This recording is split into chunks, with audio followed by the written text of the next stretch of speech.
I had the same experience as you when it's like, oh, I want to be good, you know, I'm going to, and I efforted at everything, almost like white knuckled, not sinning. And I think when we talk about that freedom from earlier, it's that God is sowing in us the ability not to white knuckle our faith. And, you know, if there's somebody listening out there that's like, whoa, I'm white knuckling right now, I just want to say that there is a way to live with God where you don't feel like you're just efforting the whole thing.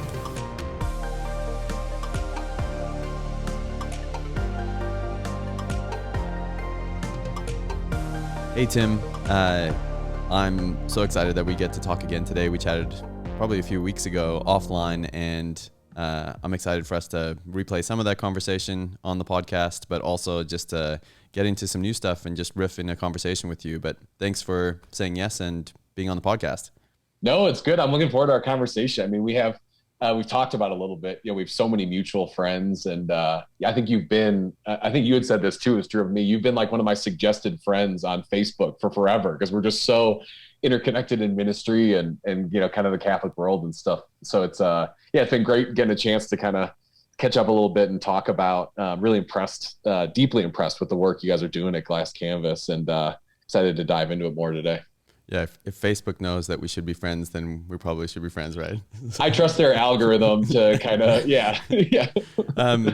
But when we were talking the other day, we started talking about this new ministry model, and what we've been doing in this season of the podcast is kind of discerning it with other people, and like, so having a conversation about what we see is happening in the world, and a lot of that's coming from that idea from that book, From Christendom to Apostolic Mission, that came out of the U Mary, and just this key idea that this is more than just an age of change, but it's actually a change of age. And our culture is going through a significant shift. You know, we've seen that in technology, but I think we're also seeing that like socially, like in very big ways. And that some of that's from technology, but some of that's from hundreds of years ago as the Enlightenment kind of progresses on and things like that. But what we're really interested in talking about is this new ministry model that is emerging in the church, where we're saying, hey, because of this change, we see that some things aren't working anymore.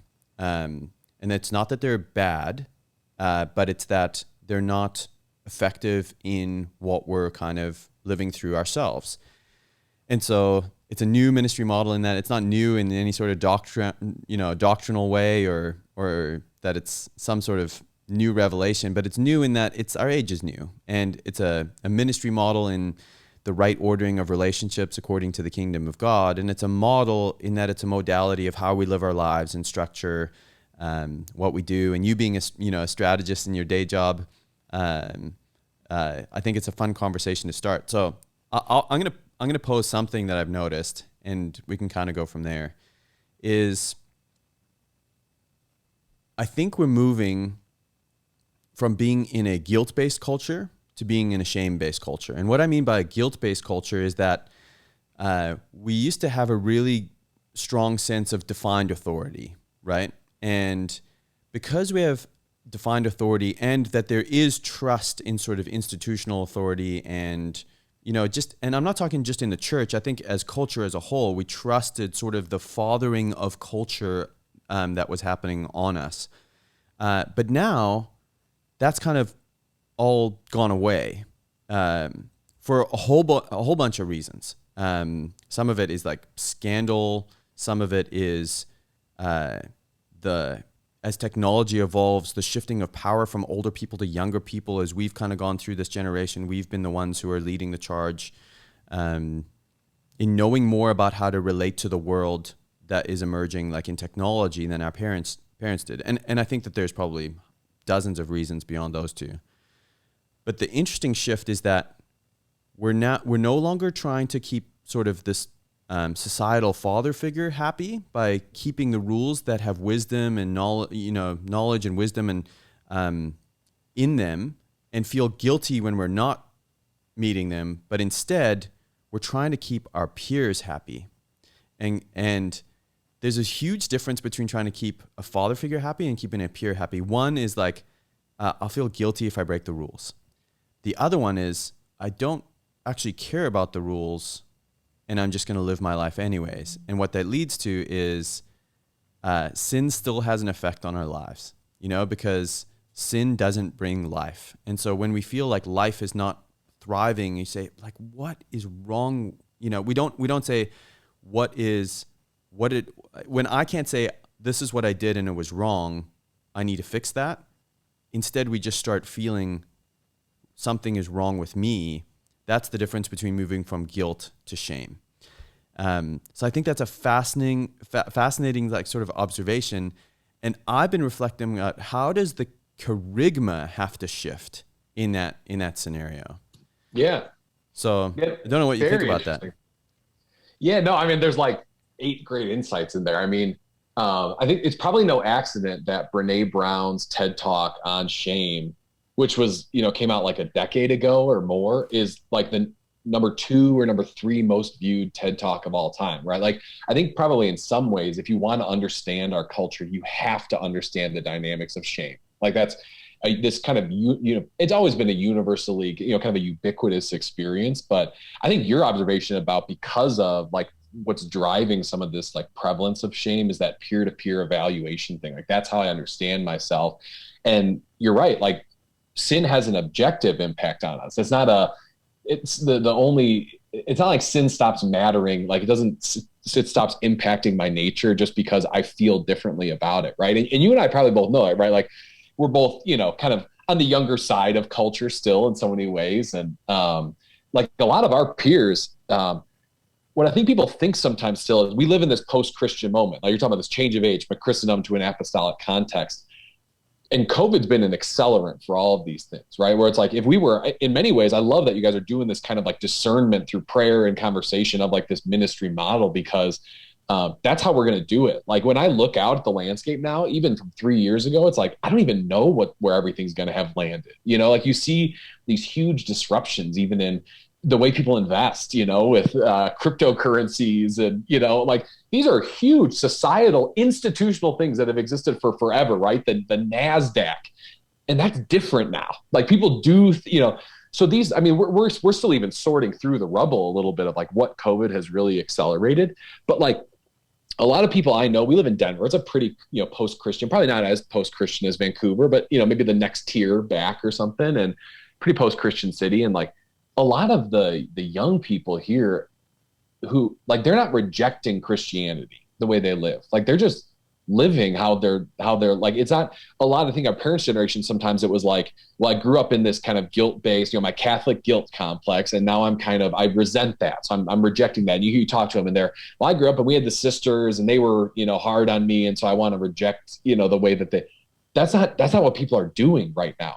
But it's instead been this, the father figure of God, we kicked him out a long time ago, right? And but what's also been contributing to that breakdown of is any semblance of guilt, like maybe even like certainly I think there's a healthy aspect of guilt with God, but even like other institutions, like what I think COVID has accelerated is there were a lot of these other kind of stable institutions still where you had to act, think, be a certain way in order to like fit into that. So there was a lot of, people kind of were evaluating themselves based on, and what has happened is in all of those institutions, whether it's Wall Street or Hollywood or, whatever, it's like, one, the emperor has no clothes because we've found out a lot of these guys were bad guys, right? Like that's, something that's actually happened, right? The McCarrick and then the Me Too and like all that stuff.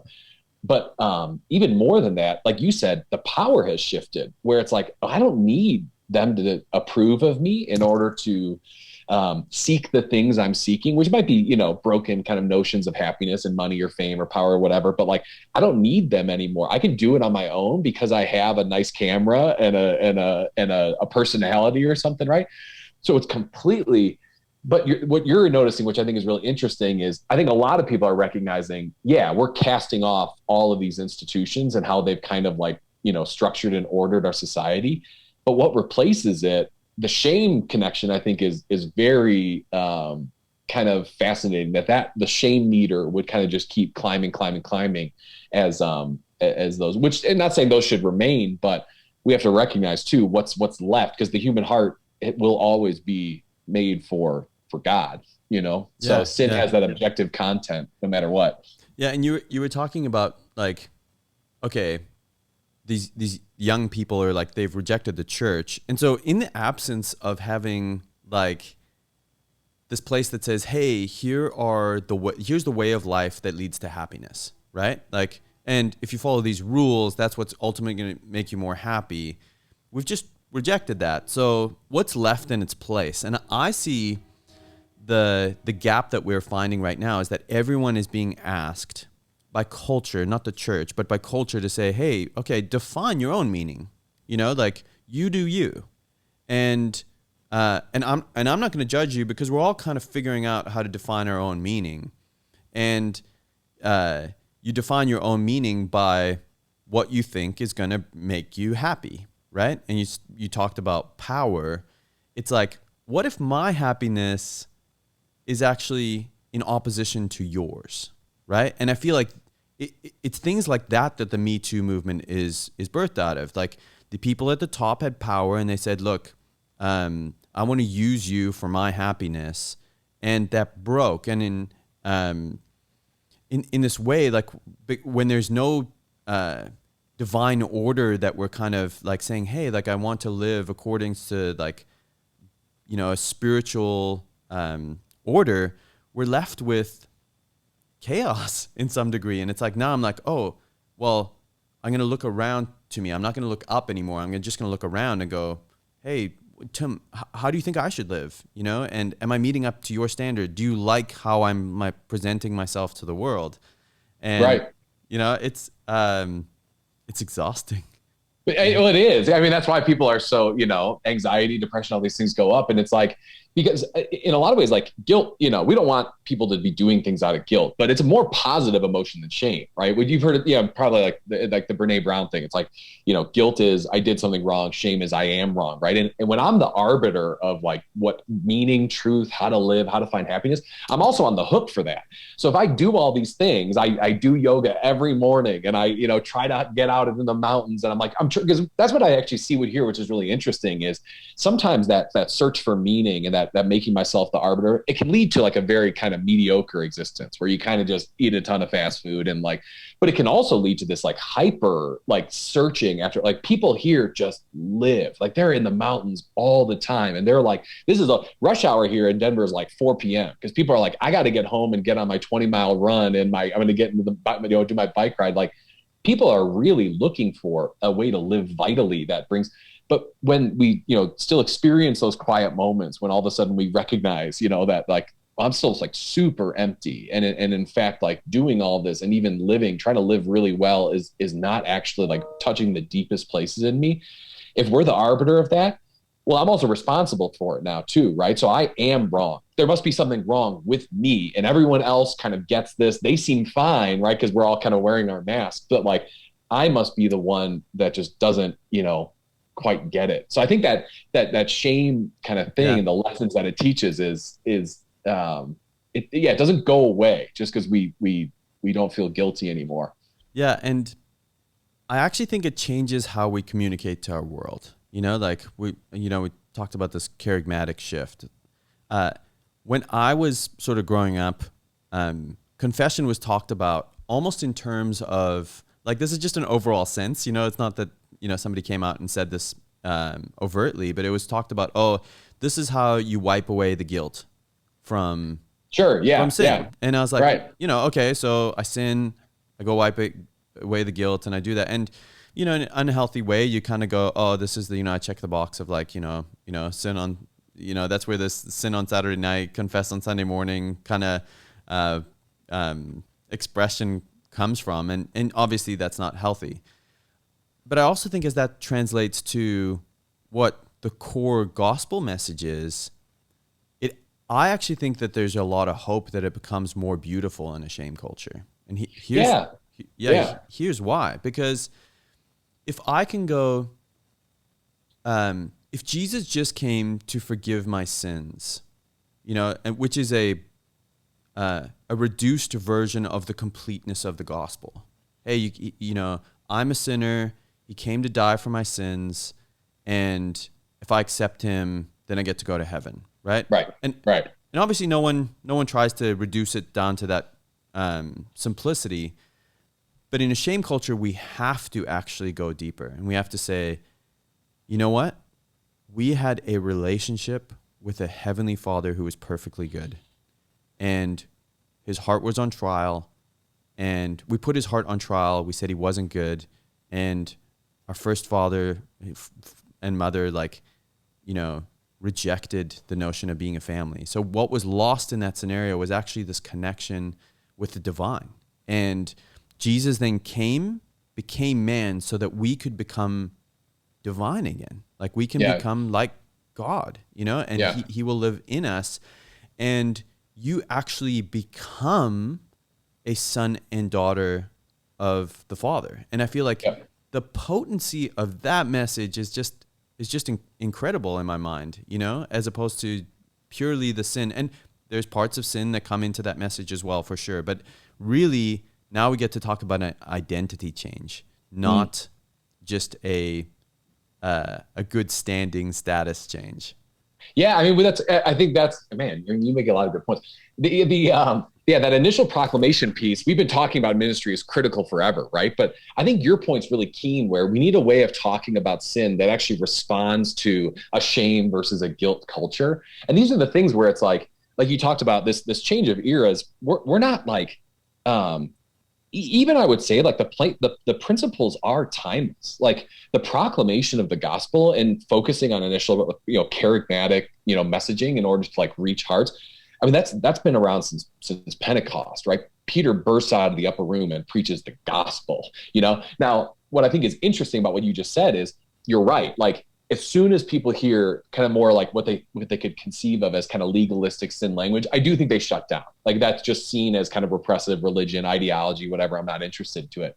But when you look even at the church fathers and the way that they would talk about the gospel and what Jesus done, it was kind of more like a modern, and I mean that in the sense of like kind of the way the church uses the word modern, like the last 500 years, right? We kind of break down, not like the last 20, but a more modern convention to really focus on. Even the manuals of kind of morality became very like, do this, do this, do this, like the philosophy and ethics became kind of more wrapped up in this like more legalistic way of looking. So certainly, when Jesus comes in order to win our redemption, right, as our Redeemer, he is doing so. He himself, right? He says, nobody takes my life from me, right? Like willingly I lay it down, willingly I pick it up. Well, what's he doing when he does that? He's trying to show us the Father is actually love. Yeah, the Catechism says that we sin because we lost trust in the Father. I love what you said, his heart's on trial. So we need to know that if I'm ever tempted to think, it was while we were sinners that Christ still died for us. And so if I'm ever tempted to think I'm not good enough to receive his love, there's the cross, right? He's also remitting sin, right? There is a punishment. There's a gap that he's closing that sin has created between us and God. And so he's taking that punishment to himself. And those are the two that we often really focus on, right? This is kind of a point that's made by Father John Ricardo, who works here a lot with us in the Archdiocese of Denver through his ministry, Acts 29.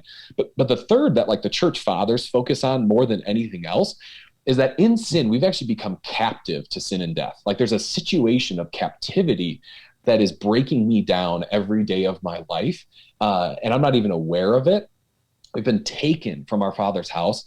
And what he's doing in hanging on the cross is he's come to get his world back, right? Sent by the Father, who from all eternity wanted us to exist, lost in sin, captive, by the devil, right? And this is how he fights for his children, right? Like this is how he wins us back. And the message of that is, you matter, even in your shame, even in your sin, more than you ever possibly could have imagined. Like this is what your God would do in order to take those things into himself so that you never have to experience slavery and captivity to them again.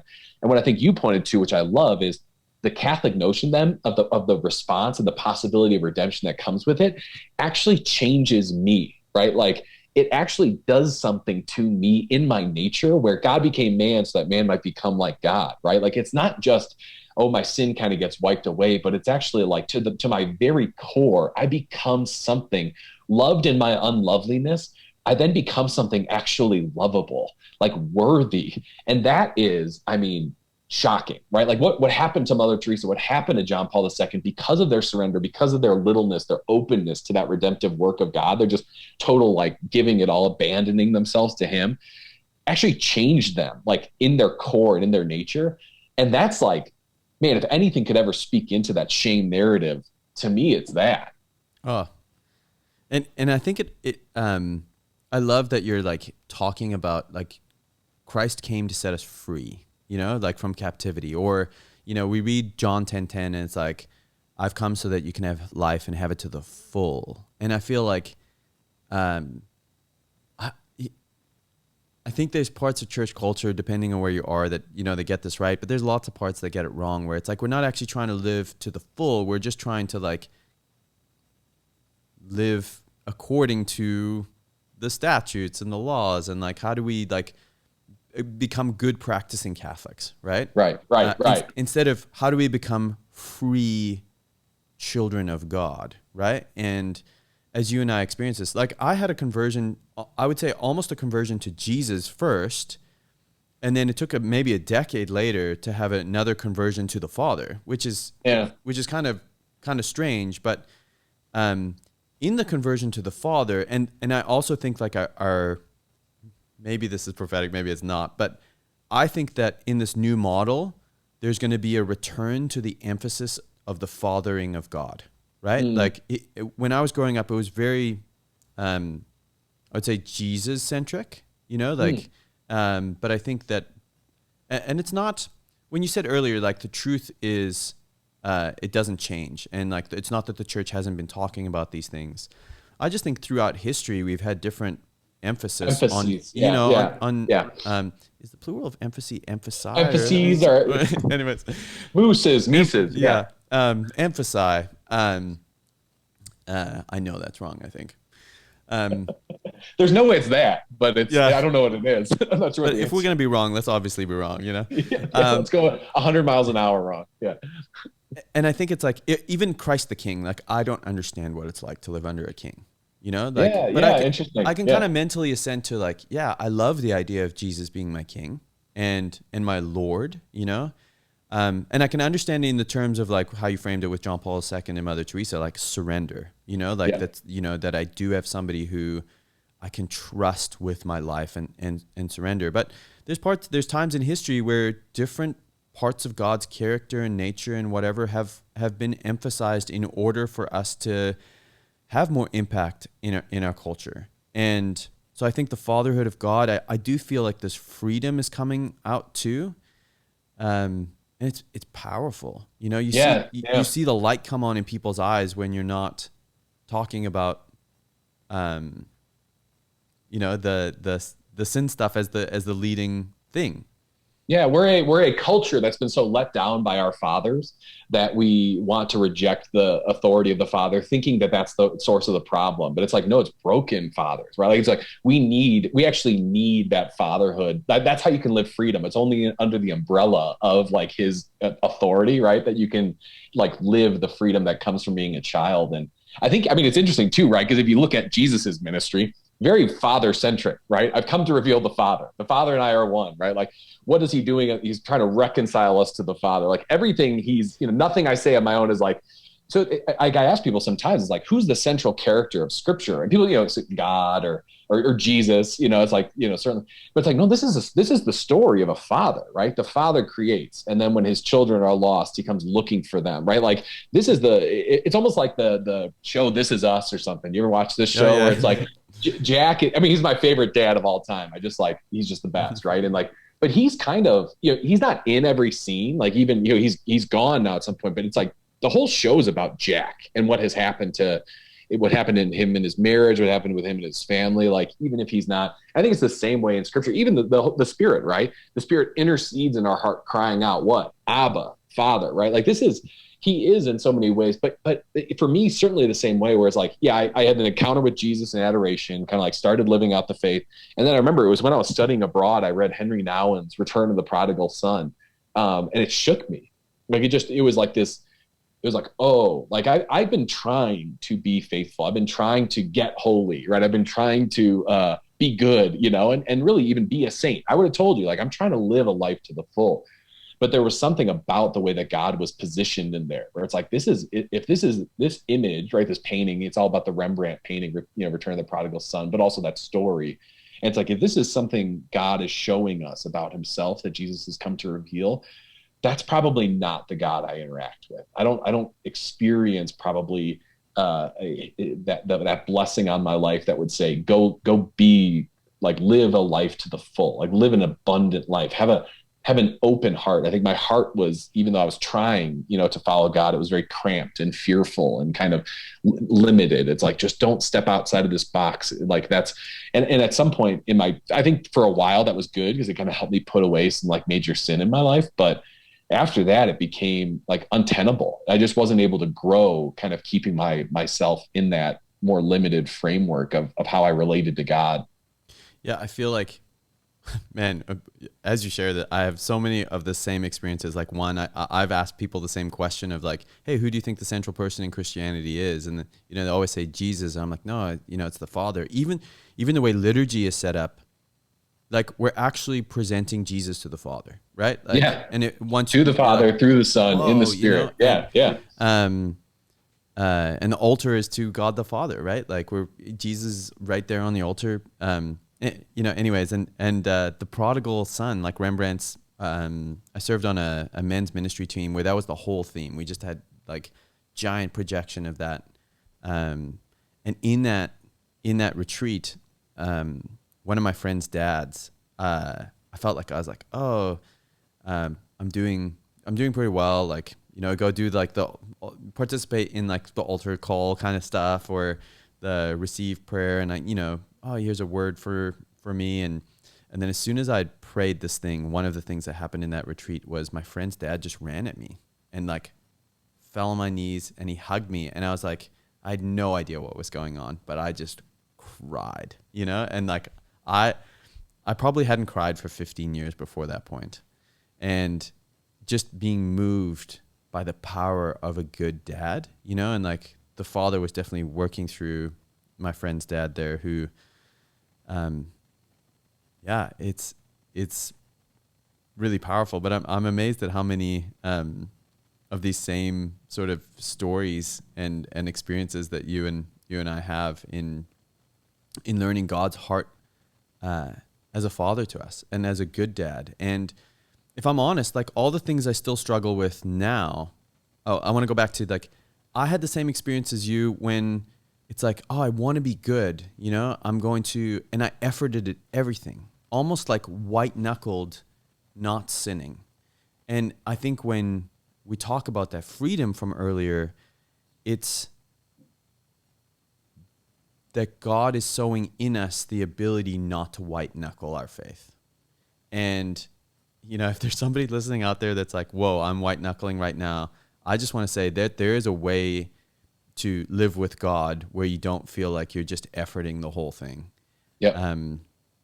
And I felt like I was always trying to like still earn his love. It was always still just like, I'm doing like, I had a really good week. I hit my prayer time I did my rosary every day. Like I didn't do any like really obvious sins, which is funny because now I feel like the more confidence I've grown in God's fatherhood, the more I've actually started to recognize patterns of sin in my life. Cause it's not just like the 5 that I really cared about that are more kind of external, right, kind of legalistic, frankly, things. But I remember we have a mutual friend who works in ministry and was a household brother of mine at Steubenville. And I remember meeting him. I'll say who it is. It's Pete Burek. Okay. He's on the podcast before that Perfect. Hasn't launched yet. So yeah, people know. So when I met Pete, there was something about him that scandalized me. Like I almost didn't know what to do with him at first. And I realized it later. I lived with him a little bit when I moved to Ann Arbor, and so I got to see him in his family life.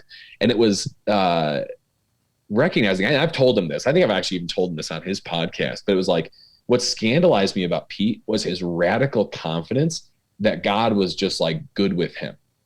And it almost bothered me at first where I'm like, because I didn't live that way. Like, I didn't think God was good with me. I thought God was good with a version of me that I was spending every day of my life trying to be. But it was like Pete knew God loved him. And it was like seeing it. There's something about like hearing those notions. You go to a retreat and and I'm like, okay, that's something that like makes sense conceptually that I guess would be like a good freeing experience. But then seeing Pete actually live it out, I was like, shocked. I was like, oh, that's the kind of freedom and boldness and confidence that you can live with, that you can talk with, that you can, when you just like know you're loved. And my wife and I have actually, this is kind of, keep talking about, I love talking about my friends as part of it. So it's, but like, we actually talked about like, how do we raise our kids with that same kind of confidence? Because we asked Pete about it one time, he's like, this is just how my parents and the community that we grew up in, like, that's what they tried to put in us, is like radical confidence that you're loved. And I'm like, I want kids like that. I want them to just like, they just live the freedom of knowing that they're, what's the verse? Like the knowledge, the Holy Spirit. I'd have to find it, but it's in John's gospel, like the radical, like the freedom of the children of God. And I'm like, that's what I want for them, because that wasn't my experience. I didn't grow up knowing that.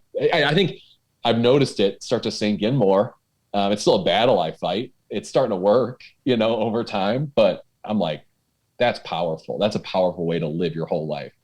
Yeah. I have a mentor who said, how would your life be different if you knew your place was secure? And I was like, wow, where do I begin, And, but living that way, living as if, God is a good father is radically different. And, I think it also calls something else into question, is like, how do we live as brothers and sisters in that reality of God being a father? And I feel like part of this new ministry model is we're going to see a return to discipleship groups, or smaller groups, or like learning how to do life better in that. And like the way you talk about Pete and these other people, like it's the surrounding ourselves with other people who are like fighting to be in the walk on the narrow road that's tough. And I think that as we start to discern and say, oh, like how are we actually ordering our work and our ministry and helping other people do that in the church for the small, I think small group is like got this, associations, but this discipleship group of people who are like, look, I'm in it. Like Pete was in it with you, Yeah. So don't know what you think about that. Yeah. I've actually had the similar conversation with someone who runs a major ministry where it's like, is it life groups? Is it community groups? Is it like, we got to find a better word? Because there's like connotation there of just like, we get together and like go through a resource, but there's just there's less of us. We all hide behind a book, and like and talk about God. So I never have to actually be vulnerable. And I think one of the things I noticed, so I was in seminary for a year. I was at Mundelein Seminary outside Chicago. It was Bishop Barron's first year as rector there. So he was Father Barron was my rector, which was awesome. And I remember he invited in Cardinal George, who's a just legendary kind of intellect, and very much so of this. I would consider him. There's certain bishops that stand out in my mind as like they got this post-Christian apostolic age thing and have been talking about it for a long time. It's almost like once I kind of like got red pilled to that idea or whatever. Like I looked Matrix, back over the years and I was like, oh, these guys, like John Paul, like lived out of this. Like he knew this was happening. And so the Cardinal George, Bishop Barron will quote him actually in other talks as saying this, where he said, in every age of the church, when there's been a needed renewal, it's always been the orders that have driven that renewal. And he would kind of say, where are the orders today? And it was almost like an honest question of like, certainly there's been CFRs or kind of these amazing renewals, the Dominican Sisters of Saint Cecilia, like renewals of different types of religious life, but it's always been driven. And I've thought about that a lot. And I really think it is like, this is the age of the laity. Like we as lay have to live this kind of, so if you look back at these orders, like how did they always bring renewal? It was always living like a radical new form of holiness in community that eventually led to mission, right? It's communion and mission. That's like what the church is where communion with God leads to communion with others. Like that kind of sends us on mission. We bring others into that communion. And the thing that I think is compelling about that is like, we have to then live this kind of community. Like there's no other option, right? Like we actually say parish people all the time, like we want to be a parish of community. I'm like, great. You should be a parish that creates community for people by helping them find smaller communities of communities is what parishes should be, right? Where there's people actually living, doing life together, accountability, vulnerability, like really getting into it. But I think what that requires is what the monks always had was stable community, right? Like we live in this very unstable kind of individualistic world, right? Like we structure our neighborhoods as like basically just shut your garage. You don't have to talk to anyone. You can have a big yard and no one ever has to see you. And like, the whole ordering of our world right now is like trying to push us further and further from each other. And I think a commitment of life, a commitment of community is what's needed, because like the monks do that by vow, but we as lay people have to make that choice intentionally, where it's like, I'm committed to you, not just because like it works for these 8 weeks in my schedule, or because we can go through this resource together or whatever, but it's because like, I just want to like do life with you and help each other be better. And I'm not going to like hide from who I am or from who you are. I'm not going to need you. We're so like consumerist sometimes in our relationships, where it's like, we're just kind of looking for, like, it's like we want the Bumble app for like friendships, where it's like, who are the people that are just going to fit all the perfect and like they're never going to bother me. It's like we need to find stability of community that's going to allow our kids to grow up in relationships that they know for a long time. That's going to allow us to like, and I think that's hard to find. I think that's something a lot of people are craving, but that's not like easy to do. It usually takes someone having to be first and actually knowing how to build that with other people. And it just takes like a ton of effort and time, especially if we don't have instinct for like what that looks like. So I don't know what you've seen as far as that goes. Yeah. But. Well, you're kind of talking about way of life. About 15 years ago, I had one of my good, mentor, older father figures in my life. His wife was dying of cancer, and he's like, Jason, I don't know where I'd be if I couldn't phone my friend Bob. Wake up at 2 a.m. and have anxiety, and I need him to like go for a walk. And I was like, what? Like you have that? You have that? And I was like, I don't have that.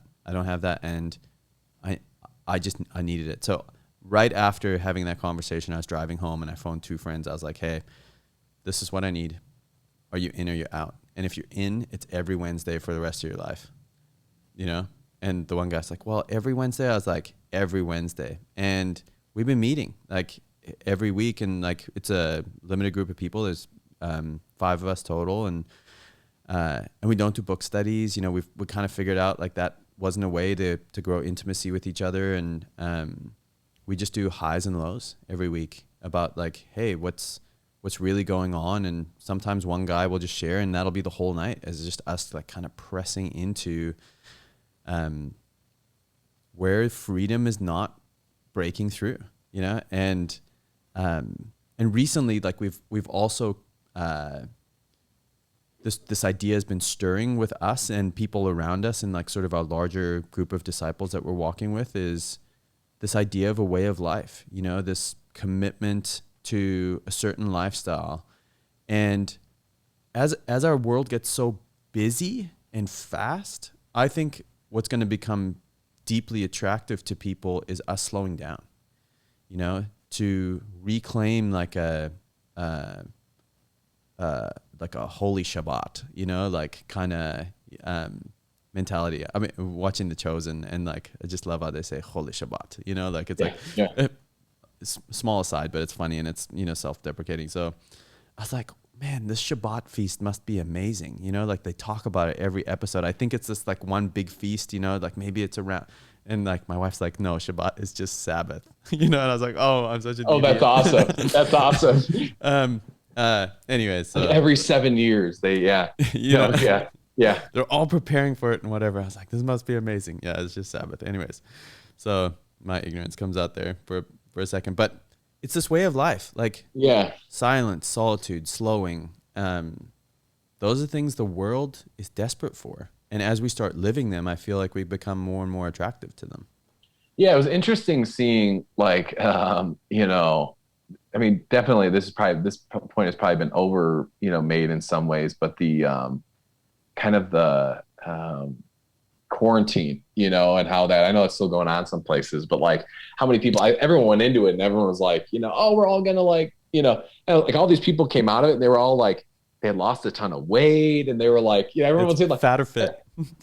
Yeah, that's probably true. I was the latter. So I'm like, I thought we were all putting on a bunch of weight during quarantine, but no, but like there is kind of like and I talk a lot of guys I talk to, it's like, I can't ever go back to the way it was. Like it's gotta be, people are leaving jobs if they have to go back to offices full time. Like, I think we've all seen like, oh wow, like we were living very unsustainably fast. And and that there needs to be kind of a kind of like our jobs can't just be about consumption and achievement, and like that there has to be more rhythms to it in family life, but also in friends. And yeah, I'm interested to see kind of if that shakes out, because it seems to be such a universal longing.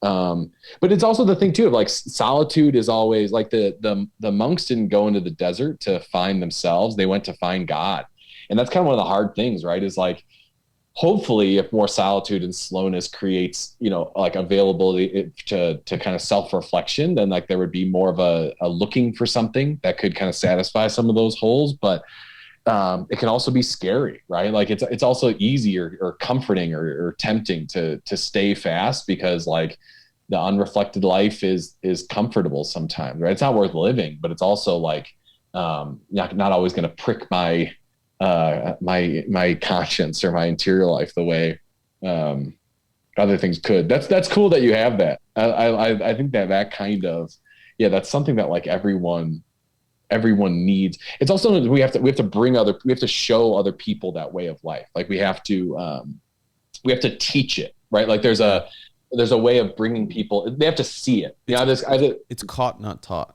It is. Yeah. It is. It's like you can't just be like, all right, go now do that. It's like you have to like.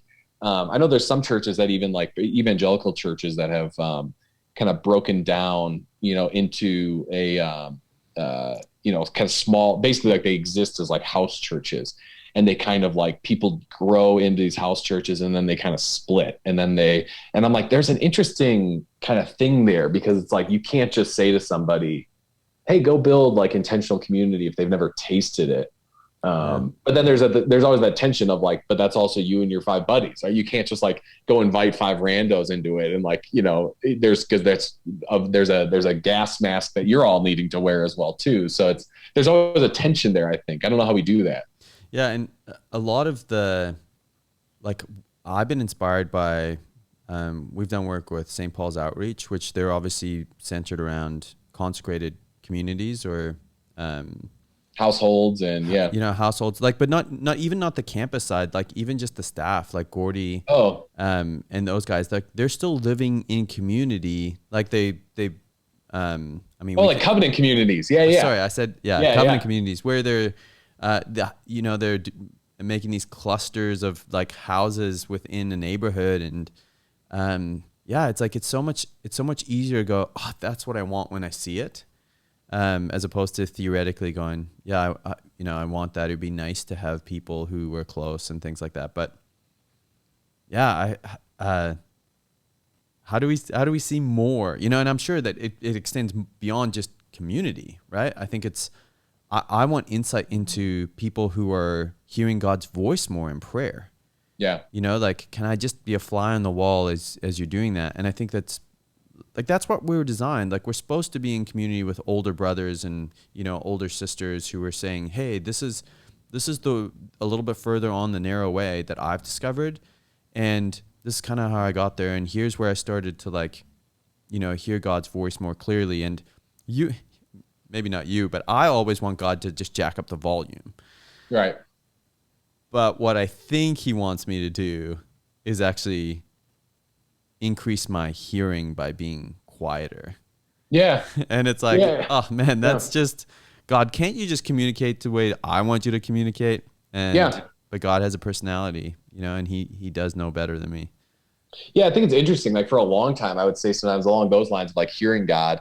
I mean, the broader point, there has to be some form of like lay lived experience, some way of life that is like different. That just doesn't kind of like, I think for a long time, we've tried to just kind of like baptize and adopt the conventions of the world and kind of like live them ourselves, but do so like more virtuously. And I think I do sense a need for like our distinctive way of life as Christians has always been one of our great kind of testimonies to the truth of the gospel. And it's like, there has to be some different way of doing this that is, that we like, I don't know, we just haven't quite unlocked yet or something.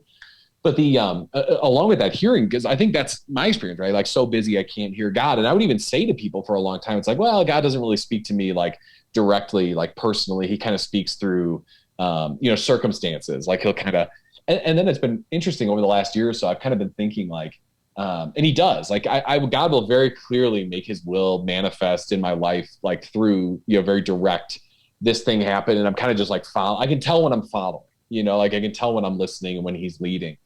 But there's been this interesting thing too of like, maybe that's not like his preferred way of doing it all the time though. Like maybe he actually would like to talk to me like directly into my heart, and I'm just not being quiet enough or giving him space. I'm looking at my phone too much, like for him to actually, like, this is a concession he's making because he wants me to follow. He knows I'm willing to, but maybe he'd like to talk more if I actually gave him. So I actually have a question for you. I was thinking you're talking about this kind of new ministry model, and I don't know if you've explained that on one of the earlier podcasts that I missed. So I've kind of been able to catch some of your clips and stuff, you and JM talking, which has been cool. But like what's kind of pressing on your heart with that? Like where is this kind of desire coming from? And maybe as you've talked to people, what's kind of emerged a little bit with all that?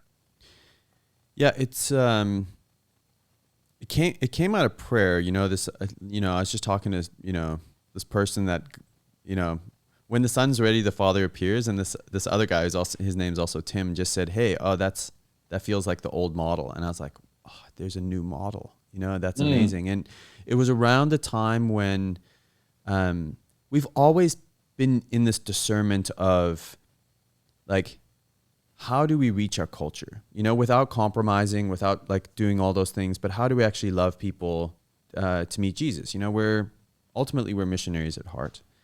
Even though we're in a company and we're building like software and stuff like that, like our hearts are like, the reason we do all those things is to unlock ministry potential because we want people to come to know and love Jesus.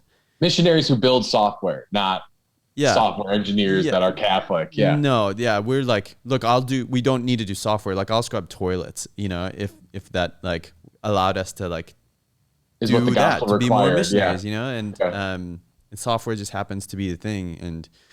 But in the last 20, I've been Christian for 20 years. And in the last 20 years, we've lost 20% of people in the church.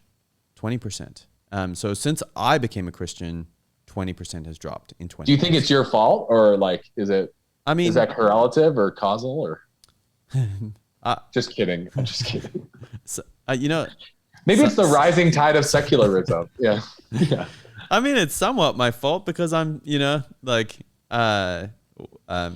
there's problem a beautiful with the church is still me, Yeah, amen, amen. I like that. Yeah, that's good. But at the heart of it, like once, this from Christendom to apostolic mission, and we got to spend time with Monsignor Shea, sort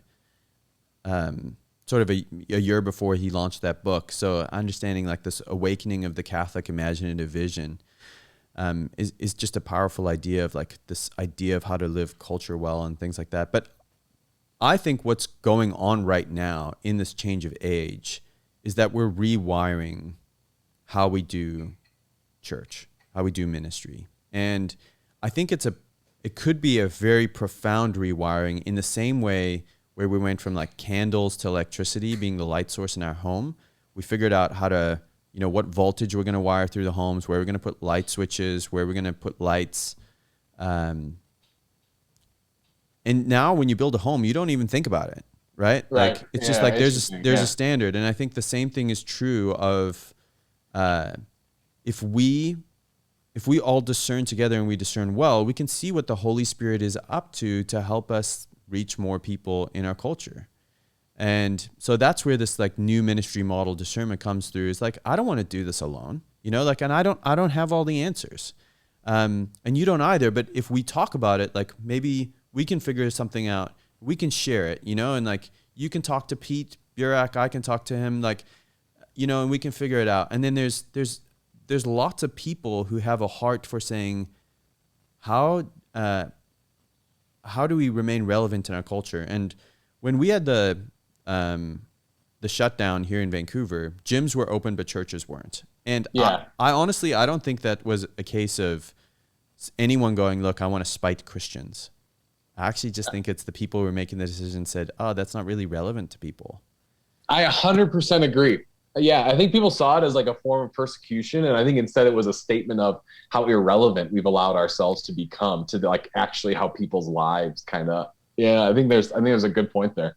And so we've been like focusing on things like how to communicate or how to brand, all for the objective of becoming relevant without compromising the gospel. You know, it's not that we want beautiful looking brands because we're brand people. It's actually because we're missionaries and we want to figure out like, how do I explain this thing in a visual culture so that they can see that it's for me? Because there's a massive difference between saying, hey, the church doors are open, and then saying, no, this thing's made just for you. And I feel like when we're building software, we're trying to figure out like, how do we make stuff that helps people to see that the gospel is relevant just for them? Yeah, interesting. And the new ministry model is that's the heart of it. That's what we're trying to get out into and discern with brothers like you and sisters. And so that's hopefully that answers your question. No, very much so it does. Yeah, it's a beautiful kind of insight there where there's there's a lot of, I would love for it to be as second nature to parishes, that like some of these principles that we talked about, God's fatherhood and, and this kind of distinctive way of life and some of the things we've kind of been kicking around. Like, I would love for those to be second nature habits to like every parish in the world knows how to pass the basket. And that's not like necessarily, there's the offertory as part of the liturgy, but it's like the way we do that is like, there's certain conventions around the sacramental economy that we've adopted that are like, not necessarily always part of the rubrics, but are just like every parish knows how to do them, right? Every parish somehow in the country figured the bulletin was like a good way, it's like, how do you develop these and probably, I still think they often are like a good way to communicate, but especially to insiders, right? Like this is how they get information, but like, how do you, if there were these things that were, I like your image of wiring, like they were just wired into the nature of like how parishes, because the big thing in that Christian imaginative vision or new ministry model, like what I hear a lot of people saying now is best practices are great. Like that's why but like really there's kind of these even like more fundamental mindsets around why we're doing what we're doing, which are more like, that's where it really starts, where it's like, we have to think differently about what we're doing. And then we can implement the right best practices in order to actually like effectuate those things, right? Like, because I've seen people take the best practices, like things that I know work, that I've seen work, and like struggle to find fruit with them, and then they abandon them because it's like, well, that thing doesn't work. We're kind of just constantly, it's that silver bullet mentality, right? But there's this interchange instead between a vision, that really, and then that like kind of a mindset around like what we're trying to do and how that what actually works about ministry. These are timeless principles. And then we can combine the best practices kind of into like, that's the thing that actually creates, like when you look at these parishes that are really seeing a ton of fruit, usually that's what you find is that they found a way to do all three of those in a really kind of life-giving, I was going to say effective, but it's more than just effective, a life-giving way. Yeah. And there's an analogy that's been helpful to us. When software started getting developed, the project management methodology of the day was basically a waterfall approach. You design it, you build it, you ship it, you see, what works in the marketplace, and then you like go back and you redesign it, and people in software were going, hey, this is not the best way for us to be rolling these things out. Like software actually can be project managed differently. And a few guys got together and they said, look, it needs to be more agile. And so they got together and they said, here are principles that they called the Agile Manifesto. It's this over this. It's this over this. And I think that's what's happening in the church. Like I would love for us to like get together at some point with a whole bunch of, brothers, and like hopefully this podcast is the beginning of this. This is, the dream, and say, hey, what are the principles of the new model? What have you discerned? What have we discerned? And it's not owned by any particular person, because if that catches and we discern well what the Holy Spirit is doing, then those parishes that you're talking about, they can go, oh, okay, like I get it. Like that's the better way to do parish or to do church or to be Catholic and things like that, where right now I still think that a lot of us are stabbing in the dark and it hasn't been fully revealed by the Spirit yet, you know, and I think that we're participating in that revelation. Yeah. But yeah, that's the dream. Yeah. Yeah. Except for Pete Burak. He actually does have all the answers, right? But I need to have him again on the episode then. Yeah, But, he might. Yeah, you might just have to talk to him. Yeah, but no, I think it's interesting. It's almost like I've been playing a lot of golf. I'm kind of one of these. I've always played a lot of golf, but with it being the only thing you could do during COVID, I'm one of these people that started playing a lot more golf. And one of the things that's grown as I've played more golf is the ability to think through the course, right? Like you can hit a good drive, but the right drive in the wrong way at the wrong part, like won't necessarily help. Or like, you know, how do you make sure if from this position that you're going to end up with a par instead of a bogey? Like if you take this, like there's a lot more strategy and kind of like there's an art to golf.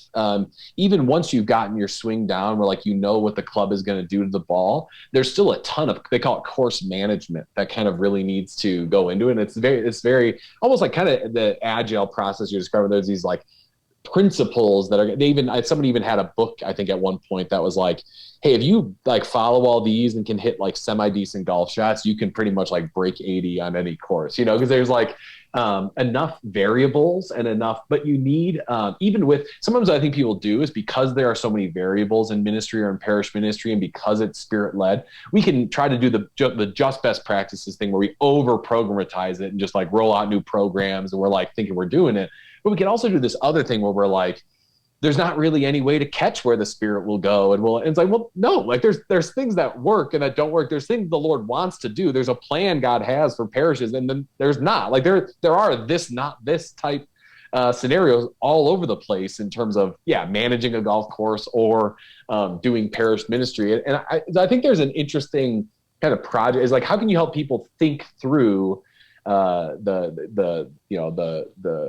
golf course a little bit more is, I think you're right. I certainly don't feel like, there's some truths I've come to know about how those, like about things that work. There's things I could confidently say this, if you do this, like you're going to see if you allow God to lead and you actually like are serious about like, he's going to, right? Like he's going to show up and then here's ways you can do that. Right. Like there's principles I could articulate, but by no means. I think there's an interesting instinct there to how could a lot, like what is God saying to a lot of people? And then how could you kind of bring that all together? And I think too, like there are principles that we can't know yet. Like the internet wasn't around 50 years ago. I'm checking my dates, you know, like 30 years ago, maybe. Maybe it was basic form. When did Al Gore invent it? Yeah. And it's like that's going to change how we live together, right? And even the fact, you know, I've mentioned this before, you and I are chatting, forming a relationship on a computer. And we're having a pretty deep conversation, probably deeper than I've had with many people who go to my parish. And the parish structure was done to organize how we actually incarnate reality, right? And I think that as our world shifts, as we come into this new age, we're going to have to figure out how to do that well, you know, and how to integrate technology into the way we form relationships naturally now. And I actually think it's an exciting time. I think, you know, there's a lot you feel down about, but I actually think there's a lot to feel good about. Like if we, you know, the addressing shame with identity, the belonging that we're talking about in these groups, and being able to effectively like go to the digital continent and like evangelize there. I actually conviction of the primacy and power of the gospel, you know, leading with a kerygmatic proclamation as there's kind of, we could probably rattle off 10, right? You know, and we're all trying to figure, well, I shouldn't say we all, but there's a growing amount of people who are trying to figure out how to do it well. Some out of necessity, but I think the real heart of it is people are going, hey, we want more. We want more than the current reality. So, I think the stats wake people up sometimes, but I don't think like it's almost like there was this weight loss app, Noom, that was like, it would kind of teach you, it help you track your food, but it would also like teach you how to think about, food and weight loss. And it was kind of like, and I think there's almost something like that where it's like, people, read the stats and we're declining 20% in 20 years and, and it scares people. But what inspires people to action, there's like a deeper conviction about just like, this is the perennial mission of the church is to make disciples. And you have to fall in love with people. Like you have to say, the weight of my neighbor's glory is laid on my back. Like I have come to know the goodness of God, and I want other people to experience that too. I never want anyone to go hungry again. That's what drives action. That's what drives substantial change, where it's like, because change requires risk. Like change requires like leaping out into the deep. It requires surrender. It requires making people mad. It requires leadership. And you're not going to do that just because like, hey, our church might close in 5 years, because like our numbers are going down and our giving's down. You might do some tweaks. You might implement a new, program or solution or whatever. But like, if you want like culture change, there's going to have to be a deeper why, a deeper motivation, than just like, kind of like you're saying, than just, this is necessity is driving us to this. Yeah, man, I could keep doing this for hours, but our time has kind of come to an end, but it's been great having a conversation with you today. And I feel, blessed by it, and I hope others do too. And I just want to say thanks for coming on the podcast. Yeah, it was great joining you. Many prayers for all of your work. And thank you for taking the time. I was a lot to think about. I'm going to be thinking about this conversation, I think, for the next few hours as I go about my day. So great talking to you, Jason. Well, and we'll do it again sometime. Sounds good. God bless you, brother. Good. Peace. Thanks for listening. If you enjoyed the episode, please consider subscribing wherever you listen to your podcasts, or you can find out more at glasscanvas.io. We're so grateful that you could be with us today, and we're looking forward to catching you on the next episode.